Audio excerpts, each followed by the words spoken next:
If you have epilepsy, you know seizures can sometimes make you feel anxious or overwhelmed. If you've ever felt that way, this video is for you. We're going to talk to you about ways to help you feel more in control, more confident, and be better prepared to manage your seizures. This is about rescue therapies, what they are, whether they might be right for you, and how to talk to your healthcare team about your options. It all starts with a seizure action plan. A seizure action plan's a written guide that says what your seizures look like, what to do when a seizure happens, and when to seek more help. It's a written plan created together with you and your healthcare team. Now, a seizure action plan should always list your daily seizure medicine and a rescue therapy if one's prescribed for you. If you need a rescue therapy, the seizure action plan should say why, when, and how to use it. It's very important that I and everybody else has a seizure plan. Whether I'm at home, whether I'm at the doctor's, whether I'm with my kids, or if we're traveling, I have to make sure that I have a plan at all times. I revisit my seizure action plan whenever there's a change in my care, a change in my seizures, or a change in an emergency contact that I need to make. I revisit my seizure action plan when I have maybe a different type of seizure, as the seizures are longer, or I notice that there's been a change of some type that I've never experienced. I should update my seizure plan when I notice a change in my seizures or a change in my aura or a change in the way that I feel. A seizure action plan can help you talk with other people about what to do and what not to do during and after a seizure. Rescue therapies are prescription medicines that are designed to interrupt or stop a seizure or a group of seizures. They can help with any type of seizure, big ones, small ones, or those funny feelings you can get at the beginning of a seizure. Now, rescue therapies usually work fast within minutes. Talk to your healthcare team to see if a rescue therapy might be right for you.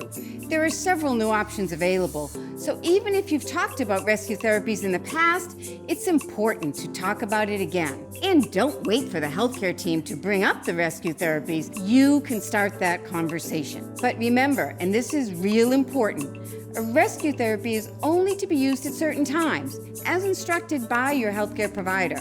They're not to be used every day like your other seizure medicines. A rescue therapy doesn't replace the seizure medicine that you take every day. They say that they see it in my eyes, but when they see like certain actions or a certain way, if I get up and leave the room, then they know. One of them is my tail and they'll follow me. And then they know where to kick into gear from there. I didn't want to take any more medication. I was totally against it.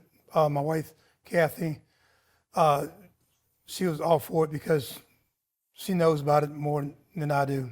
But I finally had to give in. I found out that rescue therapy was the best thing for me. So was your healthcare team helpful in kind of working out with you and your wife on a form of rescue therapy? Yes, they were. They were very informative and they explained everything to me, totally. Tiana, right?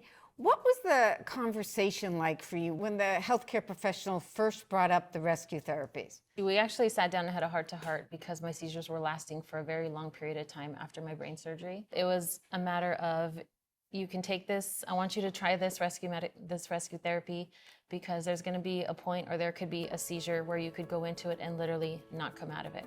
For me, the nice thing that she recommended was because she took that into consideration. I wasn't just a patient, but I was a person.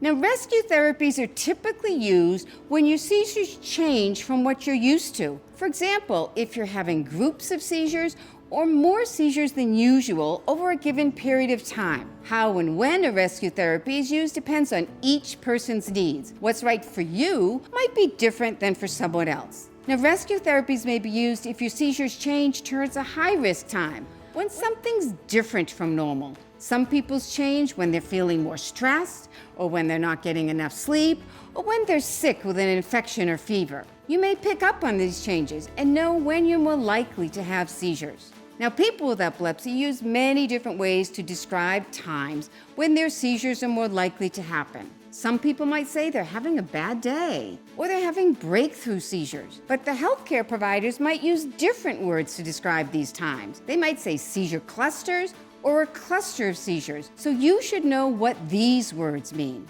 Tell me the words that resonate for you. a prolonged seizure or a seizure one right after other. They keep continuing. I would call them atypical for me when I would need a rescue therapy. I call them multiple seizures, almost back-to-back seizures. The most important thing is for you to tell your healthcare team as much as you can about any changes that you experience with your seizures. Allison, explain your experience with rescue therapies over the years. So they've changed over the years. I first got a rescue therapy after a 16-day stay in an epilepsy monitoring unit, and we had to ask my healthcare team, do I need one before I leave after all the changes that had gone on? Most recently, my partner and I are trying to start a family, and we identified my cycle as a trigger for seizures that are now nocturnal. And so my provider now prescribed rescue therapies as part of my regular care. Now it's being used at your high-risk times. Correct. When my cycle happens, seizures will normally happen. It is very high risk, where I'll have 2 to 3 seizures once a month. Epilepsy, always have to think about it and how it's going to impact different things you want to do. You just have to talk about it with your healthcare providers, and we're able to, work out a great plan. Talking about seizures and epilepsy, especially with your healthcare team, can sometimes be a bit scary and confusing. Don't just assume your healthcare team understands what you're saying. Make sure of it.